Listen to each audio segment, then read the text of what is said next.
We are live on RTV and live on YouTube. Please share the link and so that we have a lot of other people join the conversation. Our guest today is Ahunna Eziakonwa. It is such a pleasure to see you. Very nice to actually be with you Thank you. Thank you so much for honoring our invitation. Let's start off with your impression of this year's summit. How has it left you feeling? We just came out of the steering committee and I had to open it and found myself saying these words that I actually felt the last 3 days have been so inspiring for a number of reasons. One is that we're seeing, we've been having these summits every year, and every year there is, kind of a real momentum and movement. You feel there's a movement among young people.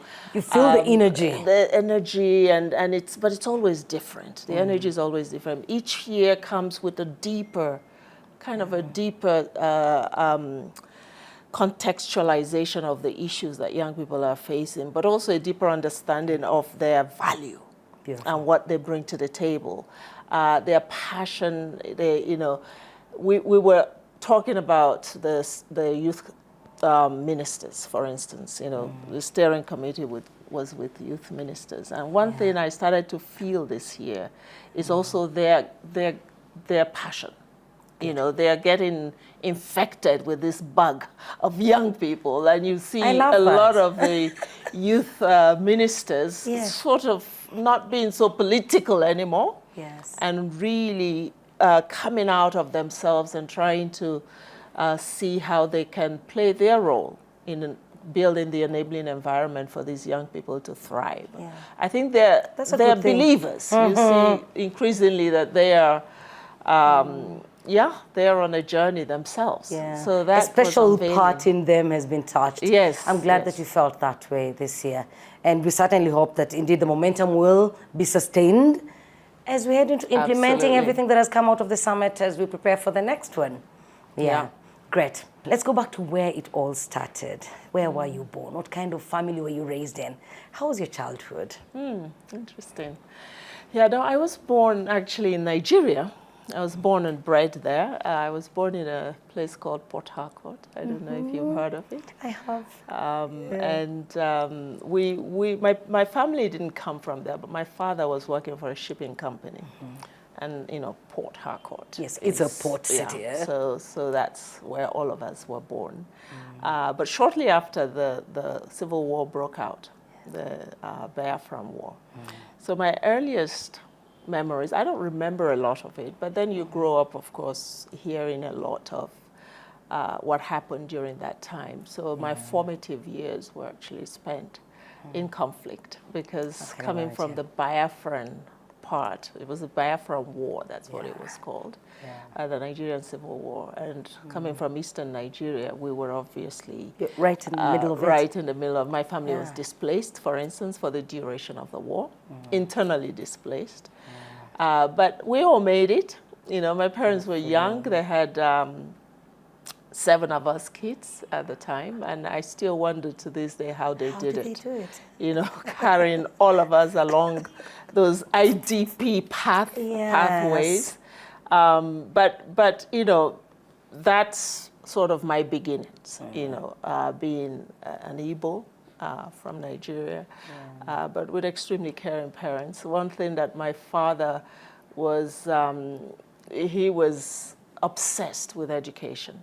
He was a self-made man. He didn't come from money, but he worked his fingers to the bone to ensure that we all went to school. And was he educated himself? He was highly educated person? He went as far as standard school, they were called in those days. So, it was high quality education, and he had enough education to work a white collar job. So, it was an interesting childhood. And he appreciated the value of education. He did. He made sure every penny he earned went into our education. But what's interesting, actually? We were, at the time I grew up, we still were a traditional society. And so having many girls wasn't that, popular. So, at the time, my father got a lot of criticism and a lot of pressure, why you're just having girls, you should take another wife, da da da da da. But he was, you know, the biggest feminist that I knew, because he treated all of us equally. And we all got to go, you know, got a chance to go to school. Yeah. And it wasn't until later that I appreciated actually what my father, how my father valued us girls. Because then I started to look at my name and the meaning of my name and the meaning of my sisters' names. It was all names that were affirming us, you know, as worthy, you know. So my name Ahunna means the body of the father. And the sister before me is called Chinyere, which means she is God's gift. So you can imagine this man who was facing so much criticism as the girls were coming, and she was like, this is my body, you know, the body of the Father. This is like this is God's temple, and this is a gift of God. And this is, I have another sister called Chioma, my eldest, who is now late. But she's called Chioma in Igbo, means her way is beautiful. A man who's named his daughters that, then you're coming to tell him your girls are less than the boys, he wouldn't have that. Let them just go get married, you know, because they don't carry your name, you know. So that was a very affirming thing for me. And I kind of grew up not really feeling this discrimination that we feel, you know, between boys and girls, you know, because at home, we were given equal value. So going to school, how was that? You know, and was it any different? Because again, you could be coming from a very liberal home, but you get to school and the girl is just a girl. Yeah, no, I don't recall actually feeling that it was strange at school. My father believed in boarding schools, and he felt we could, you know, really get structure and discipline in those schools. So I went to a Catholic school, Catholic boarding school. And that's in primary school? Oh. No, this was secondary. Primary school was like a normal public school. And it was straight after the war. So that was, you know, an interesting time. But we all wanted to go to school. I mean, you just had this hunger for learning, you know. Did you have the schools? Did you have the schools, structures, yes. the buildings we had the structures. We had and then, you know, I went to boarding school in an area other than where I come from. So I come from the east, southeast. I went to school in the southwest. That was tough. How was that? That was tough. It was, you know, one didn't always feel included. I think, you know, just reflecting on it now, I think my first few years, I really didn't feel like I belonged. You know, because most of the other kids were from that area. They spoke the language, it was Yoruba. I was Igbo. I felt sometimes I was made fun of in terms of my name and how it sounded. So there was always that kind of feeling of you don't belong. And it kind of pushed me to, you know, to start to learn how to make friends with people who were not necessarily holding my own identity. You know, because you were in this situation, you wanted to belong. So you had to push yourself. You've got to make it work. To make it work, yes. So I think that was the beginning of building my resilience and level of tolerance for diversity, you know, and appreciating diversity, because I really felt, and inclusiveness. I really felt like, you know, I felt the pangs of exclusion, of not feeling that I belonged. And then you going to a Catholic school, is it because you came from a Catholic family? Not at all. Do you have any memory from that time, something that stands out for you? You look back at your secondary school days and there's this thing that will make you laugh or smile. I just want to pick on a memory from that time. Let me think. That's interesting. I mean, there's so many memories, but I think the one that I always tend to go back to, you know, because it was the most embarrassing moment of my life, where, you know, there was, I think somebody had come into the school who needed to be greeted in the way the Yorubas greet, which was basically to go on your knees.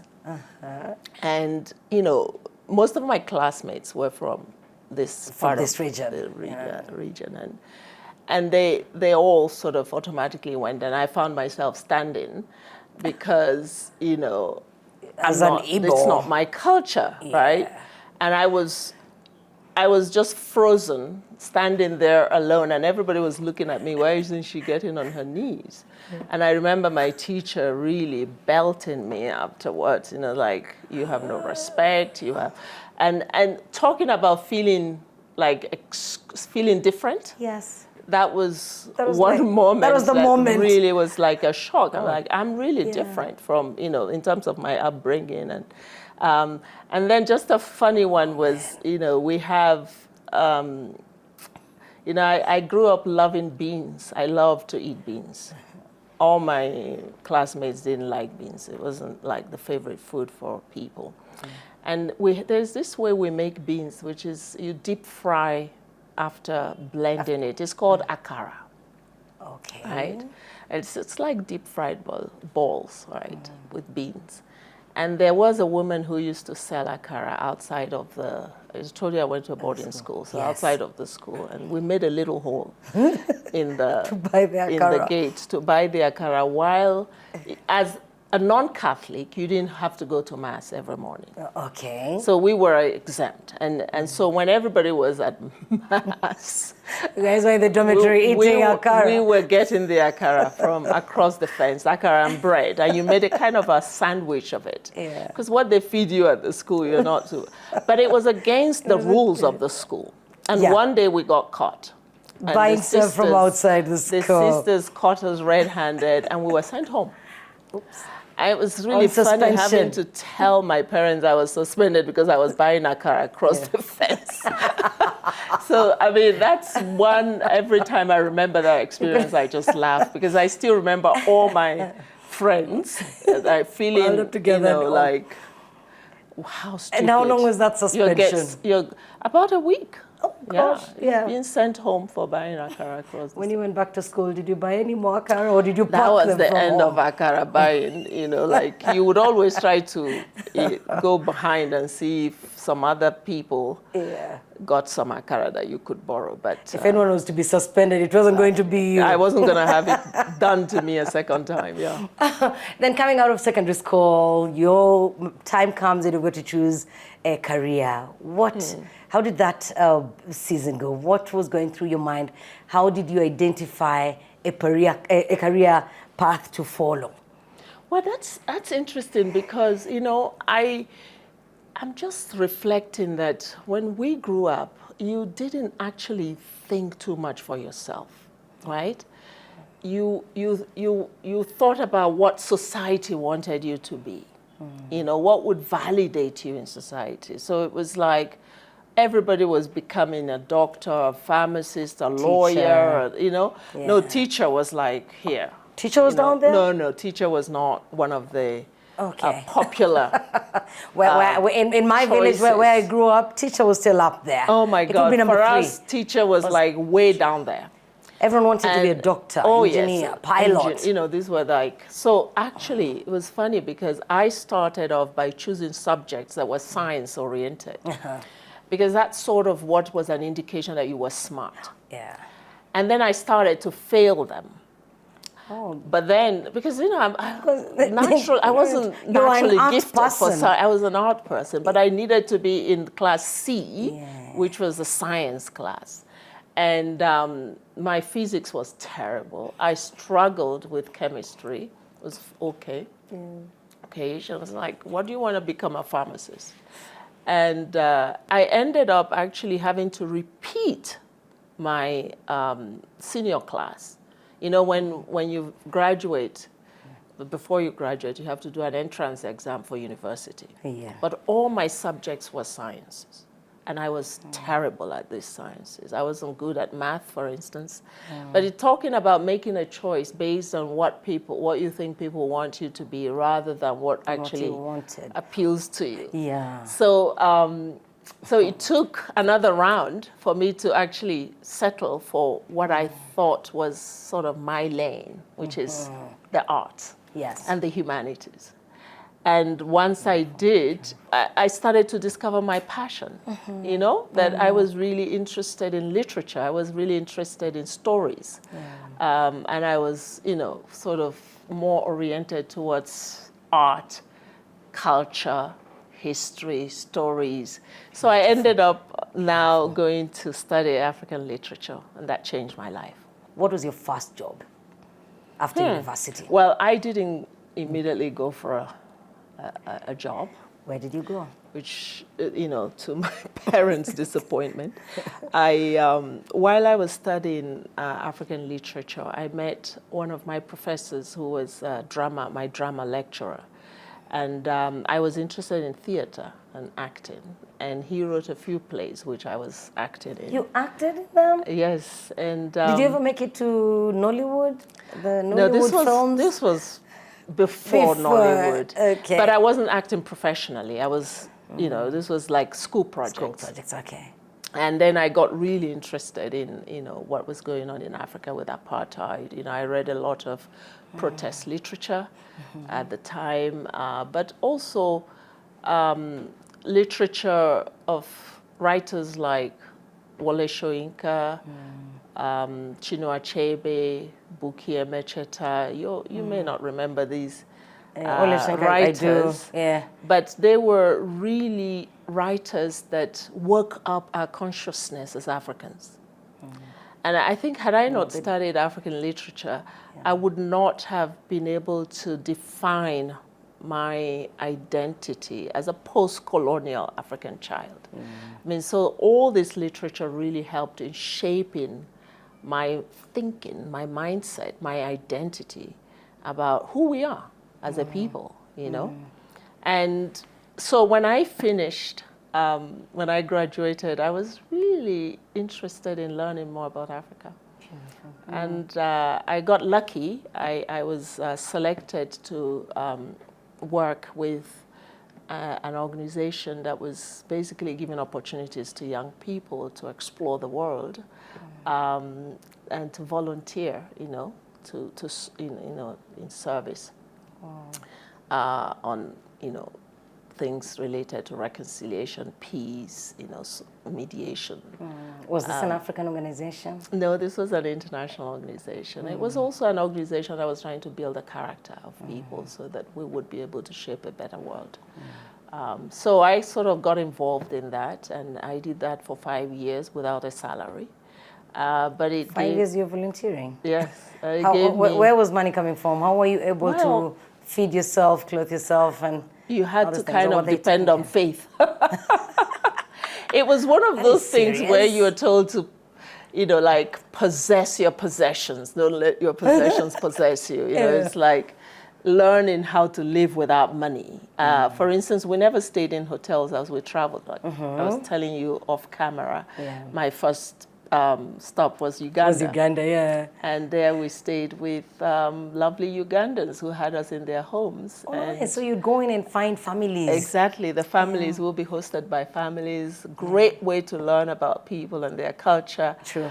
And you know, from there, Zimbabwe, Tanzania, it was just basically toured the continent in that time. But also had a chance to go to India. With the same organization? With the same organization as a young person, learning again the culture. We were actually, at that point I was acting, and we had a couple of plays that we had been invited to put up in Indian schools. Interesting. And that was an incredibly interesting experience. So that's sort of my post-college. And then we traveled in Europe as well. We were on exchange programs to Europe to interact with European youth. And that was very enriching, because then you found yourself in the middle of Europe, where the views, the perceptions about Africa and Africans so warped, so you know, so twisted. You know, they just it wasn't their fault, but it was just what they saw in the movies at the time. Actually, a lot of Europeans at that time, at least of my generation, had not met face to face their peers and interacted with them. Yeah. So that was very interesting, that journey of having to be African in that context at that age. You know, one of the things that we had to address, for instance, was in one of the countries, they were in a national debate on whether to make tax exempt the bribes that business people in that country were giving to African. So we had to, it was a group of us, you know, fresh graduates, 5 of us from different countries in Africa on this program. And we had to go on television to say, hell no, corruption is not part of our culture. Exactly. And look at us, you know, we're young people with character, trying to build our nations, and you are further corrupting our countries by actually making this claim. Yeah. And I think actually that our advocacy and the voice that we gave them made them to drop that law that was about to pass. Imagine you go and you give bribe and it gets legitimized. Today we have illicit financial flows. Yeah. That's the origin of it. Yes, that's the origin. Fantastic. You know, I'm sitting here in awe at how your early 20s were. Yes, you know, in my early 20s... It was unusual. Very unusual. In my early 20s, I was busy chasing boys or being chased. You know? I didn't have the chance. I'm waiting for you to mention somewhere along the way I got disturbed, I got distracted. But it looks like there was no room for that. There was no room for distraction. Let me take a break at this point. So when we come back, I would love us to talk about your role today as the regional director for UNDP, a bit about how you ended up at the UN. Welcome back to The Real Talk. Please talk to us. We are live on RTV and live on YouTube. Please share the link and so that we have a lot of other people join the conversation. Our guest today is Ahunna Eziakonwa. How did you then get into mainstream employment coming out of volunteerism? Well, first I had to do some more studying. So after those 5 years, actually, I realized that I still had a lot to learn in the classroom. So I wanted to get my master's. But, you know, it was not just about getting an academic qualification. I think I had been to enough countries to realize during that volunteering period that there were forces that were ruling the world around us, and I wanted to understand them a little bit better. So I opted to study international relations at any institution that would have me. So I started to apply for a scholarship and landed one at Columbia University in New York. And that was just where I needed to be because I wanted now to be part of a global organization that was trying to sort of manage this interdependence that I had seen, all the, you know, cultural diversity and different interests of the world. So being in New York really gave me access to the UN, but it was a time when the UN wasn't hiring. So I was kind of praying that there will be an exception. And I started at the UN with a 1-month contract. I look at young people today who are looking for jobs and they get a year and they're like, it's only a year. I tell them I had 1 month. And you get in with 1 month and you say to yourself, it's, you know, if I want to stay here, I've got to do everything. I didn't start with development. I didn't start with UNDP. I actually started with the sort of peacekeeping side, you know, and then eventually humanitarian. I went to the field, what we call the field, which is actually war-torn countries for humanitarian service. And that was 10 years. And those 10 years was like going to another university, understanding that we needed to do something about the root causes of conflict, you know, because there in Sierra Leone, for instance, I observed the worst conditions that, you know, human beings can put themselves through, can put each other through. And women who had been so tortured, abused, you know, the killings, everything. And you're like, okay, once it's happened, it's happened. You know, you can, there is only so much you can do to provide relief, right? What we actually need to do is stop these things from happening in the first place. And that sort of led to a real search for a different career path. Purpose and career path. Yes, and I started to look into the organizations of the UN and found UNDP, and something about its DNA appealed to me, which was really this concept of human development, this idea that we needed to tackle things at their root. It had to be about looking at the whole individual and all their needs in terms of what actually gives them agency, what gives you that capacity to live fully and to be able to make choices and not to live on the basis of handouts. And addressing issues around institutions that would help build resilience of countries from conflict, from just falling apart. But I think above all, what really struck me about UNDP was the whole emphasis on building inclusive development approaches. Because the things that make wars happen is people feeling marginalized and excluded. And I found that very appealing, that if we could tackle exclusion and marginalization and inequality, we would be tackling a lot of the things that make countries end up in conflict or societies end up in division. So that's how I kind of moved from, a career in humanitarian assistance, which was a lot about saving lives, and I take pride in everything that we did in those conditions to alleviate suffering. But I think I wanted to be more invested. I wanted my next decade or 2 decades to be about building this foundation. Prevention more than cure. Exactly. Yes. For more decent livelihoods. The passion for young people. Well, you see, when did that set in? Yeah, I think it was always there. Because given, the story I told you before about my upbringing, somebody gave me a chance as a young person to discover the world and to build my character and my path. And I really felt that made such a difference, and I think if I didn't have that chance, I wouldn't be where I am today, right? So I've always had this passion to give the same opportunity to young people, that we need to expose our young people to experiences that help them discover themselves and their strength, to have that inner governance. And, that is everything. It's more than money, really.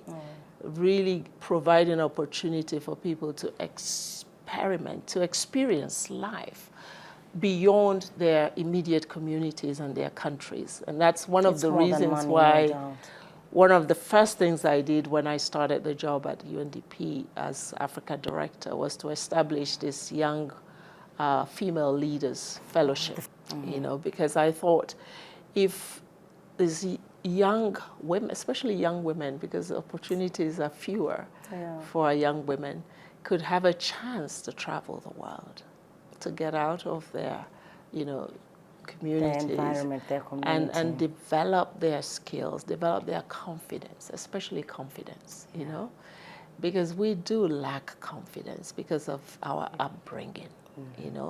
And confidence is everything. I mean, you need skills, you need competence, but without confidence, the doors close in front of you in the world of today. You have this passion and brilliance that you see among African youth. You've then created a vehicle through which you want different organizations and governments to come in and support the youth, because as you said, they're brilliant,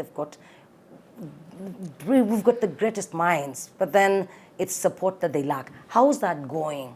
Convincing Africa that you need to invest in your children and you need to make sure they're not leaving this continent, dying in the oceans, looking for some unknown greener pasture. How is it going? The young people are finding their voice, right? They are finding it through social media and other means because, we have silenced them for the longest time. Culturally, it's like you're there to be seen, not heard, right? Yeah. And then, you know, comes digital technologies, and that sort of lifted them off that place of silence. And yet they are more and more powerful in the sense that they can use their voice. And I think it's getting the attention of their leaders. You know, they are starting to see that, oops, we better pay attention. And I think that alone, in terms of activism, you know, through these various media that are now available to youth, has really opened the eyes of leaders to pay attention to that space. If only initially, maybe selfishly, you know, look, we have to keep these young people tamed, we have to keep them happy, or we have to, but I think that's also opened up to what we're finding in the innovation environment, for instance, entrepreneurship. Every government is concerned about the joblessness that is hit them because the majority of the population is young. So we've invested a lot in education. So you have now more educated, more enlightened, more connected youth, but no opportunities. That worries governments. But then what we're doing through initiatives like Timbuktu is we're saying, it's not just about them getting jobs. They're actually a huge asset for us in solving development challenges. Because every one of these young entrepreneurs has got an idea with a solution for a problem that they have experienced in their own communities. Whether it is in the health sector, in the sector of energy, you know, where education. A lot of young people have grown without electricity. They have studied under candlelight. And, you know, they've watched mothers dying while giving birth because there was no light in the hospital, right? Or, you know, sick people dying because they couldn't get to a hospital because there wasn't one in the neighborhood. So you find them innovating for those problems. And that's exciting because I find this generation isn't just innovating to make huge amounts of money for themselves and, you know, scale away. They're actually innovating to solve. They are social entrepreneurs. Well, how different is Timbuktu from all the others? Why should a young African be thinking of positioning themselves to benefit from this initiative? It's a good question. You know, there are so many initiatives out there. And many of them are trying to do the same thing. I think when I think about Timbuktu, what makes it stand out is that, first of all, it's Pan-African, right? And it is recognizing that we now have this opportunity of the one Africa market. And a lot of African countries have limited markets. You know, so if you're an innovator with a big idea, you're sitting in Gabon. How many people? What's the size of that market? You want to break out into new markets, into bigger markets. You want to be able to, you know, sell your goods in Nigeria, in Senegal, in Ethiopia. And Timbuktu gives you that access because of the kind of ecosystem that we're building that is Pan-African. You know, we're talking about Pan-African thematic hubs. So we just launched Health Tech Hub in Kigali. In July, we launched FinTech in Lagos. We're going to Nairobi for Green Tech Hub. And all of these are Pan-African in nature. So you are actually solving for the fragmentation that we've seen in the ecosystem, where you can't find everything in one place in a particular sector. So this is now really better defining convergent support for any founder who is working in a particular area to go to that location and get everything they need. But also to be able to build bridges with other founders from the continent. So these 40 we have brought here, who are going to be in a boot camp, are going to make the kind of connections and relationships that will change their trade, you know, because they now will be able to discover value in each other that they can tap into. But Timbuktu is also focused on early stage. A lot of ventures today are not doing early stage because there's too much risk. So we are looking at early stage risk capital, where we're saying we're going to bring both commercial and catalytic financing to bear on the early stage. Because if you don't solve that early stage risk capital, then there is no way to go up. Universities, our universities have been largely left out of the innovation ecosystem. Timbuktu is bringing the universities into the space through the university innovation pods. Yeah, the unipods are. Yeah, every country is going to get one, and we're going to, you know, this is really the place where you mine the knowledge, the creativity, and you go to most universities, the space is in there for our young people to innovate, to experiment, to play. So Timbuktu brings this facility where they can experiment, labs, where they can do, you know, nurture their ideas, but also be able to get legal support for, you know, ideas that they want to take forward. And they can start to have some relevance for industry. So connecting the academics, the knowledge, the research, and development to the industry. So Timbuktu really is multi-stakeholder. You know, circumstances might have been different for you, but I admire the fact that much as you had an opportunity to work for any other organization that would keep you in New York and you do not have to come to Africa, you still pursued an organization and an agency that would create room for you to serve Africa. I want you to speak to a youth who's watching and they're almost giving up because they're thinking Nigeria is unbearable, I cannot live here anymore. The politics of this country, no. Then you go to another country in Africa, and so you find desperate youth. They feel like, even if we have all these initiatives, we have Ahunna, we have UNDP, we have Timbuktu, we have a government there that cares, but to a larger extent, the continent is filled with desperate youth who would still yearn to get that green card or run away. What would you say to such a person? What do you see for them in the next 10 years? Yes. Yeah, I think one of the, I think it's in a way, it's an opportunity, but it's also a challenge, is that we have a lot of our young people whose ambitions have surpassed their, you know, have outpaced the opportunities they have. You know, so in a way, those who are leaving are not those who have nothing or who are not smart enough. They're actually those who are really smart and they have such huge ambitions and they're seeing limitations all around them. So I'll say, first of all, you should congratulate yourself for wanting more. Good. And it's not a bad thing to be desperate for more, to conquer, you know, and expand your space. It's not a bad thing. But we are coming with your governments. We're trying to create that space at home with all the partners to say we need to expand the opportunities where you come from, where you are. But the fact that you feel, you know, restless about not maximizing your potential is a good thing. And you have to, whether it's within your environment or outside, you have to venture out. Venture out also within Africa. You know, we are saying to the African Union, about time we removed all the obstacles. And actually migration, the most of the migration that's happening is happening within Africa. It's intra-Africa, it's not actually outside of the continent.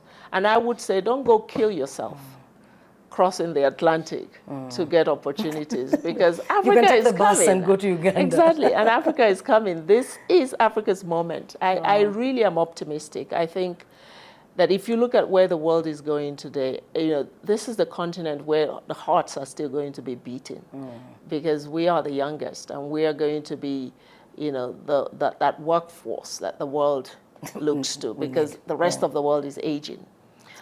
So it's a good time to be African and to be youthful.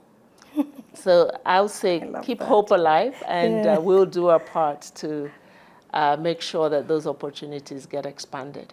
I love that. Before we leave, we go to 6 Qs before we leave the segment. Do you ever get time to hang out with family, hang out with friends? Do you have a life other than living for the rest of us? I have more than a life. What do you have?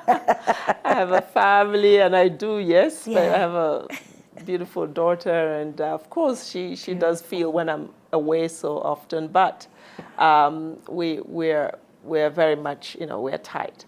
and I do see her as often as I can. I live, actually, the family lives in New York because my work is in New York at the moment. But of course, because I cover Africa, 46 countries, I travel to the continent a lot. And but I do try to have a balance when I can, you know, take some holidays, do some dancing. I love to dance. Nice. So wherever the party is, you'll find me. So Make sure you invite me. Definitely. The next time you're in town, I will invite you. Yes. Let's have a look at 6 Qs. This is The Real Talk. My name is Jackie. We are on RTV, on the TV and the YouTube channel. I want question number 1. What is your personal definition or understanding of leadership? Oh, service. Service. As simple as that. If we get it, I think the world, Africa for sure, will be a better place. Will be a better place, Africa for sure. What is the best life advice that you've ever received? That's a tough one. The best life advice I've ever received. It's never give anyone permission to diminish me. Never give anyone permission to diminish you. To rob me of my dignity and my human rights. So meaning there could be circumstances that we have no control over, but there are times when we actually give people permission to do it. So don't do it. Question number 3, what do you do during your free time? I dance. You mentioned dancing. How do you want to be remembered when you're no longer here? What kind of legacy are you building that you want to leave behind? You know, this whole concept of living our lives simply so others can simply live. You're living your life simply so that others can simply live. What is your favorite quote? You know, I recently saw a quote by, I'm just trying to remember who it was now, which says, I'm sad that it ended, but I'm glad it happened. Something like, I don't have it to the letter, but it's like that sense that you go through experiences that build you, but that they could be painful, you know, while you're going through it. But the outcome. You know, the fact that it happened, it's something that has fully enriched you. Lastly, what would you say? I didn't rehearse these quotes. I didn't even see them, so I'm trying to think on my feet. That's the beauty of The Real Talk. We don't rehearse.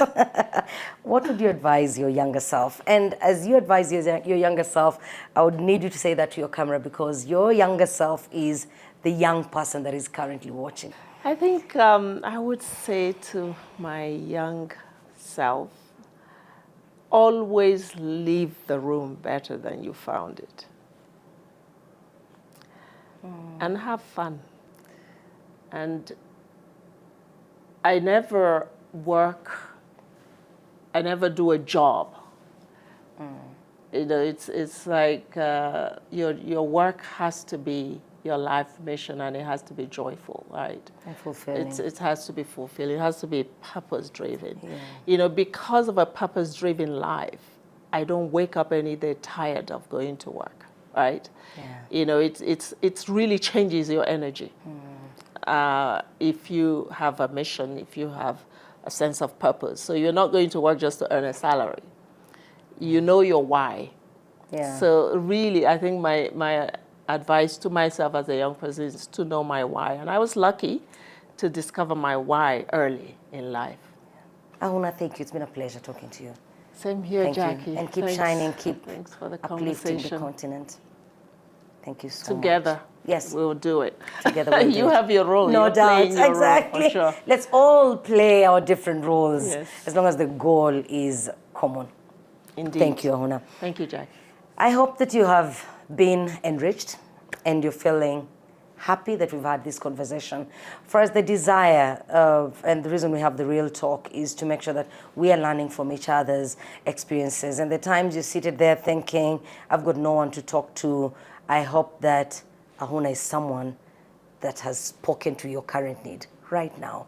As you watch this program, please share the link so that we have as many people as possible get to learn from her experience. It's always a great pleasure to have your company. I look forward to seeing you next week. God bless you.